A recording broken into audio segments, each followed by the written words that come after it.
ನಮಸ್ಕಾರ ಎಲ್ಲರಿಗೂ. ನಾನು doctor Karthik Rishi, radiation oncologist, Shri Shankara cancer hospital, Bengaluru. ಇವತ್ತು ನಾನು ನಿಮಗೆ ಬ್ರೆಸ್ಟ್ ಕ್ಯಾನ್ಸರಲ್ಲಿ ರೇಡಿಯೋಥೆರಪಿ ಹೇಗೆ ಕೊಡೋದು ಅನ್ನೋ ಮಾಹಿತಿ ಕೊಡ್ತೀನಿ. ಸೊ ಬ್ರೆಸ್ಟ್ ಕ್ಯಾನ್ಸರು ಇಂಡಿಯಾದಲ್ಲಿ ತುಂಬ ಕಾಮನ್ ಕ್ಯಾನ್ಸರು. ಸಣ್ಣ ಏಜಿಂದಾನೇ ಈಗ ನಾವು ನೋಡ್ತಾ ಇದ್ದೀವಿ. ಅದೇ ಥರ ವಯಸ್ಸಾದವ್ರಿಗೂ ಬರುತ್ತೆ. ಸೊ ಆಲ್ಮೋಸ್ಟ್ ಫ್ರಮ್ 20-25 ಇಯರ್ಸಿಂದ ಅಬೌಟ್ 90 ಇಯರ್ಸ್ವರೆಗೂ ನಾವು ಬ್ರೆಸ್ಟ್ ಕ್ಯಾನ್ಸರ್ ಪೇಷಂಟ್ಸ್ನ ನೋಡ್ತೀವಿ. ರೇಡಿಯೇಷನ್ ಅನ್ನೋದು ಬ್ರೆಸ್ಟ್ ಕ್ಯಾನ್ಸರ್ ಟ್ರೀಟ್ಮೆಂಟಲ್ಲಿ ಒಂದು ತುಂಬ ಮುಖ್ಯವಾದ ಟ್ರೀಟ್ಮೆಂಟು. ಏನು ಮಾಡುತ್ತೆ ರೇಡಿಯೇಷನ್ನು ಬ್ರೆಸ್ಟ್ ಕ್ಯಾನ್ಸರಲ್ಲಿ ಅಂದರೆ, ಬ್ರೆಸ್ಟ್ ಕ್ಯಾನ್ಸರಲ್ಲಿ ಒಂದು ಭಾಗದಲ್ಲಿ ಗಡ್ಡೆ ಕಾಣಿಸ್ಕೊಂಡಾಗ ಬೇರೆ ಅದೇ ಬ್ರೆಸ್ಟಲ್ಲಿ ಅಥವಾ ಪಕ್ಕದ ಬ್ರೆಸ್ಟಲ್ಲಿ ನಿಮಗೆ ಮತ್ತೊಮ್ಮೆ ಕಾಣಿಸ್ಕೊಳ್ದೇ ಅವಾಯ್ಡ್ ಮಾಡೋಕ್ಕೆ ಅಂತ ರೇಡಿಯೇಷನನ್ನು ಕೊಡ್ತೀವಿ. ಓಕೆ, ಸೊ ಯೂಶ್ವಲಿ ಸ್ಟಾರ್ಟಿಂಗೇ ನಾವು ರೇಡಿಯೋಥೆರಪಿ ಕೊಡೋದಿಲ್ಲ ಬ್ರೆಸ್ಟ್ ಕ್ಯಾನ್ಸರ್ ಟ್ರೀಟ್ಮೆಂಟಲ್ಲಿ. ಫಸ್ಟು ಕೀಮೊಥೆರಪಿ ಅಥವಾ ಸರ್ಜರಿ ಮಾಡ್ತಾರೆ. ಅದಾದಮೇಲೆ ಆ ಗಡ್ಡೆನ ತೆಗೆದಾದ್ಮೇಲೆ ಅದನ್ನು ಟೆಸ್ಟಿಗೆ ಕಳಿಸ್ತಾರೆ. ಈಗ ಬ್ರೆಸ್ಟ್ ಕ್ಯಾನ್ಸರಲ್ಲಿ 2 ಥರ ಟ್ರೀಟ್ಮೆಂಟ್ ಬರುತ್ತೆ. ಒಂದು ಕಂಪ್ಲೀಟಾಗಿ ಬ್ರೆಸ್ಟನ್ನ ರಿಮೂವ್ ಮಾಡೋ ಅಂಥ ಪರಿಸ್ಥಿತಿ ಬರ್ಬೋದು. ಆವಾಗ ನಾವು ಏನು ಮಾಡ್ತೀವಿ ಅಂದರೆ, ಆ ಬ್ರೆಸ್ಟನ್ನು ತೆಗ್ದಿರೋದನ್ನು ಟೆಸ್ಟಿಗೆ ಕಳಿಸ್ತಾರೆ, ಹಿಸ್ಟೋಪೆಥಾಲಜಿ ಟೆಸ್ಟ್. ಅಂದರೆ ಅದನ್ನು ನಾವು ಮೈಕ್ರೋಸ್ಕೋಪಲ್ಲಿ ನೋಡಿಬಿಟ್ಟು ಹೇಳ್ತೀವಿ ಯಾವ ಸ್ಟೇಜಲ್ಲಿದೆ ಅಂತ. ಈಗ ತುಂಬ ಅರ್ಲಿ ಸ್ಟೇಜ್ ಇತ್ತು, ಫಸ್ಟ್ ಸ್ಟೇಜ್ ಅಥವಾ ಸೆಕೆಂಡ್ ಸ್ಟೇಜ್ ಇದ್ದು ಬ್ರೆಸ್ಟನ್ನು ಪೂರ್ತಿ ತೆಗೆದಿದ್ರೆ ಆವಾಗ ಸಾಮಾನ್ಯವಾಗಿ ರೇಡಿಯೇಷನ್ ಅವಶ್ಯಕತೆ ಇರೋದಿಲ್ಲ. ಆದರೆ ಬರೀ ಬ್ರೆಸ್ಟಲ್ಲಿ ಇಲ್ಲದೇ ಕೆಲವು ಸಲ ಈ ಕಾಯಿಲೆ ಕಂಕ್ಲಲ್ಲೂ ಕೂಡ ಹರಡಿರತ್ತೆ. ಈಗ ರೈಟ್ ಸೈಡೆಡ್ ನಿಮಗೆ ಬ್ರೆಸ್ಟ್ ಕ್ಯಾನ್ಸರ್ ಇತ್ತು ಅಂದರೆ ನಿಮಗೆ ಅದು ರೈಟ್ ಸೈಡ್ ಕಂಕ್ಲಲ್ಲೂ ಕೂಡ ಹರಡಿರ್ಬೋದು. ಈ ಥರ ಕಂಕ್ಲಲ್ಲಿ ಹರಡಿದ್ರೆ ಆವಾಗ ರೇಡಿಯೇಷನ್ ಕೊಡಬೇಕಾಗತ್ತೆ. ಬ್ರೆಸ್ಟ್ ತೆಗ್ದಿದ್ರೂ ಕೂಡ ಮತ್ತೆ ಆ ಜಾಗದಲ್ಲಿ ಬರದೇ ಇರಲಿ ಅಂತ ನಾವು ರೇಡಿಯೇಷನನ್ನು ಕೊಡಬೇಕಾಗತ್ತೆ. ಎರಡನೇ ಸಿಚುವೇಶನ್ ಏನು ಅಂದರೆ, ಕೆಲವು ಜನಕ್ಕೆ ಪೂರ್ತಿ ಬ್ರೆಸ್ಟನ್ನು ತೆಗೆಯೋ ಅವಶ್ಯಕತೆ ಇರೋದಿಲ್ಲ. ಆ ಬ್ರೆಸ್ಟನ್ನು ಉಳಿಸಿದ್ರೆ ಆವಾಗ ಖಂಡಿತವಾಗ್ಲೂ ರೇಡಿಯೇಷನ್ ಕೊಡಬೇಕಾಗತ್ತೆ. ತುಂಬ ಅರ್ಲಿ ಸ್ಟೇಜಲ್ಲಿದ್ದು ಸುಮಾರು ಹೆಂಗಸರಿಗೆ ಬ್ರೆಸ್ಟನ್ನು ತೆಗೆಸೋ ಇಷ್ಟ ಇರೋದಿಲ್ಲ. ಎಸ್ಪೆಷಲಿ ಯಂಗ್ ವಿಮೆನ್ಗೆ ಬ್ರೆಸ್ಟನ್ನು ತೆಗೆಸೋ ಇಷ್ಟ ಇರಲ್ಲ. ಆ್ಯಂಡ್ ಅದು ಮಾಡಲೂ ಬಾರ್ದು. ಎಲ್ಲಿ ಆಗುತ್ತೋ ಅಲ್ಲಿ ಬ್ರೆಸ್ಟನ್ನು ಉಳಿಸೋ ಪ್ರಯತ್ನ ಮಾಡಬೇಕು. ಆ ಥರ ಬ್ರೆಸ್ಟನ್ನು ಉಳಿಸಿದ್ರೆ ಆವಾಗ ಖಂಡಿತವಾಗ್ಲೂ ರೇಡಿಯೇಷನ್ ಕೊಡಬೇಕು. ಯಾಕಂದರೆ ನಾನು ಹೇಳ್ದಂಗೆ ಒಂದು ಕಡೆ ಬ್ರೆಸ್ಟಲ್ಲಿ ಕಾಣಿಸ್ಕೊಂಡ್ರೆ ಅದೇ ಬ್ರೆಸ್ಟಲ್ಲಿ ಬೇರೆ ಕಡೆ ಕಾಣಿಸ್ಕೊಳ್ಳೋ ಸಾಧ್ಯತೆ ಇರುತ್ತೆ. ಸೊ ರೇಡಿಯೇಷನ್ ಮೂಲಕ ಅದು ತಡಿಬೋದು, ನಾವು ಬೇರೆ ಕಡೆ ಬರ್ದೇ ನೋಡ್ಕೋಬೋದು. ಸೊ ಈ ರೇಡಿಯೇಷನ್ ಅಂದರೆ ಏನು? ಇದು ಎಕ್ಸ್ರೇ ಟ್ರೀಟ್ಮೆಂಟು. ಇದರಲ್ಲಿ ನಿಮ್ಗೆ ಯಾವ ಥರದ್ದು ಹೀಟ್ ಆಗಲಿ, ಕರೆಂಟು, ಶಾಕ್, ಬರ್ನಿಂಗ್ ಏನೂ ಇರಲ್ಲ. ತುಂಬ ಜನರು ಬರಬೇಕಾದ್ರೆ ಹೆದರ್ತಾರೆ, ಹೇಳ್ತಾರೆ ಸುಟ್ಟೋಗ್ಬಿಡ್ತೀವಿ, ನಮಗೆ ನೋವು ಆಗತ್ತೆ. ಇಲ್ಲ, ಆ ಥರ ಏನೂ ಇಲ್ಲ. ರೇಡಿಯೇಷನ್ನಿಂದ ಯಾವ ಥರದ್ದು ನೋವು ಆಗೋದಿಲ್ಲ. ಆದರೆ ಬರೀ ಎಕ್ಸ್ರೇ ಟ್ರೀಟ್ಮೆಂಟ್ ಅಷ್ಟೇ. ಯೂಶ್ವಲಿ ಈ ಬ್ರೆಸ್ಟ್ ಕ್ಯಾನ್ಸರಲ್ಲಿ ರೇಡಿಯೇಷನ್ ಕೊಟ್ಟಾಗ 3-4 ವಾರ ತಗೋಬೇಕಾಗತ್ತೆ. ಮುಂಚಿನ ಕಾಲದಲ್ಲಿ ಫಸ್ಟು 5-7 ವಾರವರೆಗೂ ರೇಡಿಯೇಷನ್ ಕೊಡ್ತಾಯಿದ್ವಿ ನಾವು. ಈಗ ಅಡ್ವಾನ್ಸ್ಮೆಂಟ್ಸ್ ಆಗಿರೋದ್ರಿಂದ ನಾವು ಟ್ರೀಟ್ಮೆಂಟನ್ನು 3-4 ವಾರದಲ್ಲೇ ಕಂಪ್ಲೀಟ್ ಮಾಡ್ಬೋದು. ವಾರದಲ್ಲಿ 5 ದಿನ ಬಂದು ಟ್ರೀಟ್ಮೆಂಟ್ ತೊಗೋಬೇಕಾಗತ್ತೆ. ಒಂದು 10 ನಿಮಿಷ ಟ್ರೀಟ್ಮೆಂಟ್ ಇರುತ್ತೆ.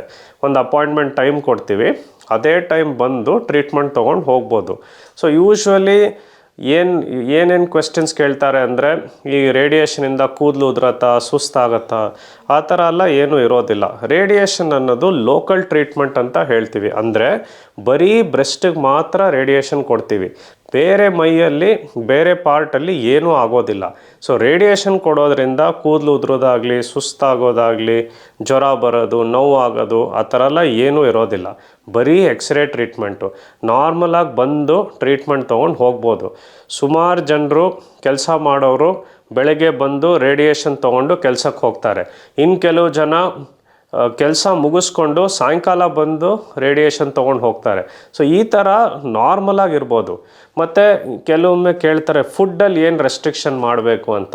ರೇಡಿಯೇಷನ್ ಟೈಮಲ್ಲಿ ಯಾವ ಥರದ್ದು ರೆಸ್ಟ್ರಿಕ್ಷನ್ ಬೇಕಿಲ್ಲ. ಕೀಮೋಥೆರಪಿ ಕೊಟ್ಟಾಗ ಕೆಲವು ರೆಸ್ಟ್ರಿಕ್ಷನ್ಸ್ ಫಾಲೋ ಮಾಡಬೇಕಾಗತ್ತೆ, ಯಾಕಂದರೆ ಇನ್ಫೆಕ್ಷನ್ ಆಗೋ ಚಾನ್ಸ್ ಇರುತ್ತೆ. ರೇಡಿಯೇಷನಲ್ಲಿ ನಿಮ್ಗೆ ಯಾವ ಥರದ್ದು ರೆಸ್ಟ್ರಿಕ್ಷನ್ ಇಲ್ಲ. ನೀವು ನಾರ್ಮಲಾಗಿ ಮನೇಲಿ ಏನು ಊಟ ಮಾಡ್ತಿರೋ ಮಾಡ್ಬೋದು, ಔಟ್ಸೈಡ್ ಫುಡ್ ಬೇಕಿದ್ರೂ ತೊಗೋಬೋದು. ಸೊ ಏನೂ ನಿಮಗೆ ತೊಂದರೆ ಆಗೋದಿಲ್ಲ. ಸೊ ಫುಡ್ಡಿಗೂ ಅದಕ್ಕೂ ಏನೂ ರಿಲೇಷನ್ ಇಲ್ಲ. ಸೊ ಏನು ಸೈಡ್ ಎಫೆಕ್ಟ್ ಆಗುತ್ತೆ ರೇಡಿಯೇಷನಲ್ಲಿ ಅಂದರೆ, 2 ಸೈಡ್ ಎಫೆಕ್ಟ್ ಆಗುತ್ತೆ. ಒಂದು, ಎಲ್ಲಿ ಯಾವ ಕಡೆ ನಾನು ರೇಡಿಯೇಷನ್ ಕೊಡ್ತೀನೋ, ಈಗ ಲೆಫ್ಟ್ ಬ್ರೆಸ್ಟ್ ಇತ್ತು ಅಥವಾ ರೈಟ್ ಬ್ರೆಸ್ಟ್, ಅಲ್ಲಿಗೆ ಮಾತ್ರ ಕೊಟ್ಟಾಗ ಆ ಕಡೆ ಸ್ಕಿನ್ನು ಕಪ್ಪಗಾಗುತ್ತೆ, ಚರ್ಮ ಬ್ಲ್ಯಾಕ್ ಆಗುತ್ತೆ. ಅದು ಟೆಂಪ್ರರಿ. ಟ್ರೀಟ್ಮೆಂಟ್ ನಿಲ್ಲಿಸಿದ ಮೇಲೆ ನಿಧಾನಕ್ಕೆ ಆ ಕಲರ್ ನಾರ್ಮಲಿಗೆ ಬರುತ್ತೆ. ಎರಡನೇದು, ಕೆಲವು ಜನಕ್ಕೆ ಬರೀ ಬ್ರೆಸ್ಟಿಗೆ ಅಲ್ಲದೆ ಇಲ್ಲಿ ಕತ್ತು ಕೆಳಗಡೆ ಭಾಗನೂ ಕೂಡ ರೇಡಿಯೇಷನ್ ಕೊಡಬೇಕಾಗಿ ಬರುತ್ತೆ. ಯಾಕಂದರೆ ಅದೂ ಕೂಡ ಒಂದು ಜಾಗ ಸ್ಪ್ರೆಡ್ ಆಗುವಂಥ ಜಾಗ ಅದು. ಸೊ ಅಲ್ಲಿ ಮುಂಚಿತವಾಗಲೇ ನಾವು ರೇಡಿಯೇಷನನ್ನು ಕೊಟ್ಬಿಡ್ತೀವಿ, ಅಲ್ಲಿ ಬರದೇ ಇರಲಿ ಅಂತ. ಈ ಕತ್ತು ಕೆಳಗಡೆ ಭಾಗಕ್ಕೆ ರೇಡಿಯೇಷನ್ ಕೊಟ್ಟಾಗ ನಿಮಗೆ ಒಂದು ಸ್ವಲ್ಪ ರೇಡಿಯೇಷನು ಅನ್ನನಾಳಕ್ಕೂ ಹೋಗುತ್ತೆ. ಆವಾಗ ತುಂಬ ಖಾರ ಬಿಸಿ ತಿನ್ನೋಕ್ಕಾಗಲ್ಲ, ಚೂರು ಗಂಟ್ಲು ನೋವಿರುತ್ತೆ. ಅದಕ್ಕೆ ನಾವು ಔಷಧಿ ಕೊಡ್ತೀವಿ.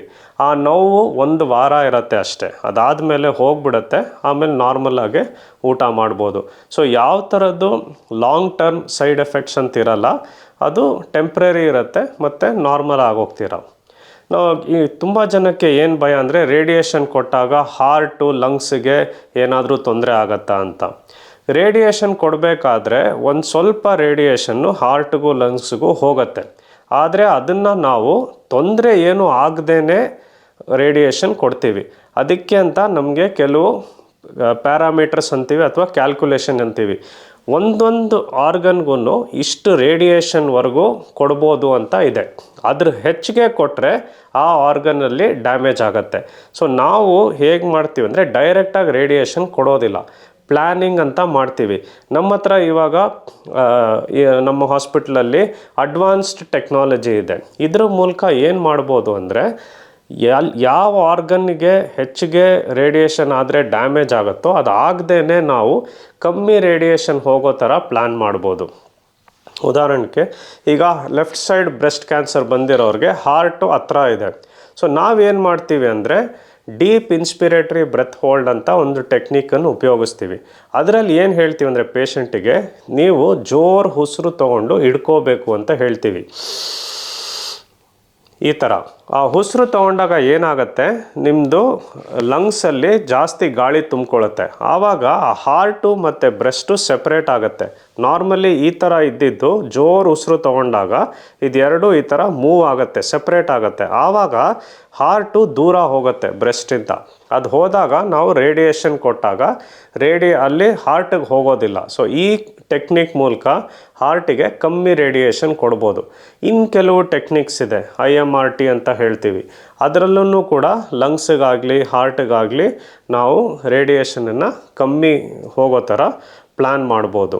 ಸೊ ಈ ಮಾಡರ್ನ್ ಟೆಕ್ನಾಲಜಿ ಮೂಲಕ ನಾವು ಸೇಫಾಗಿ ರೇಡಿಯೇಷನನ್ನು ಕೊಡ್ಬೋದು. ಮತ್ತು ಲೇಟರ್ ಆನ್ ಹಾರ್ಟ್ ಆಗಲಿ ಲಂಗ್ಸ್ ಆಗಲಿ ಯಾವ ಥರದ್ದು ಡ್ಯಾಮೇಜ್ ಆಗದೇ ನೋಡ್ಕೋಬೋದು.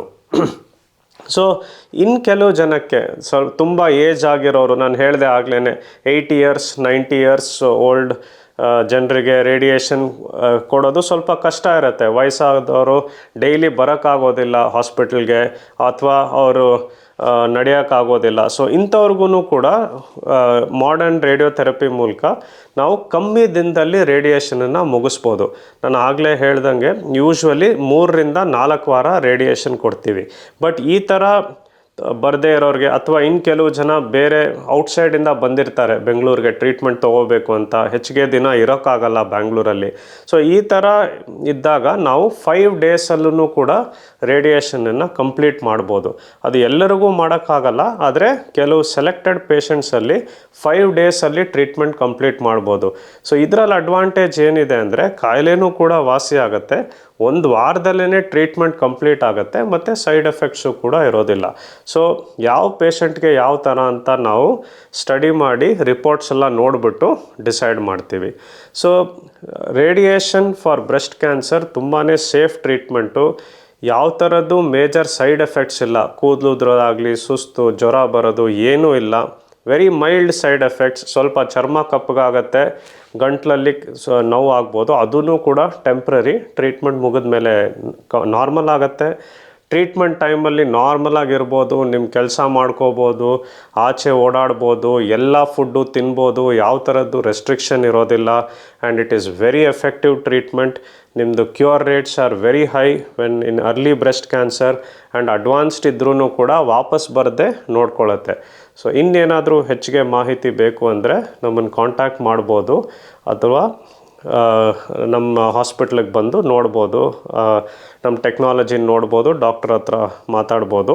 ಸೊ ಬ್ರೆಸ್ಟ್ ಕ್ಯಾನ್ಸರ್ಗೆ ರೇಡಿಯೇಷನ್ ಅಂತ ಸಜೆಸ್ಟ್ ಮಾಡಿದಾಗ ಭಯ ಪಡಬೇಡಿ. It is a very safe treatment and you will do well. Radiation ತೊಗೊಂಡ್ರೆ ಚೆನ್ನಾಗಿರ್ತೀರ. Thank you very much.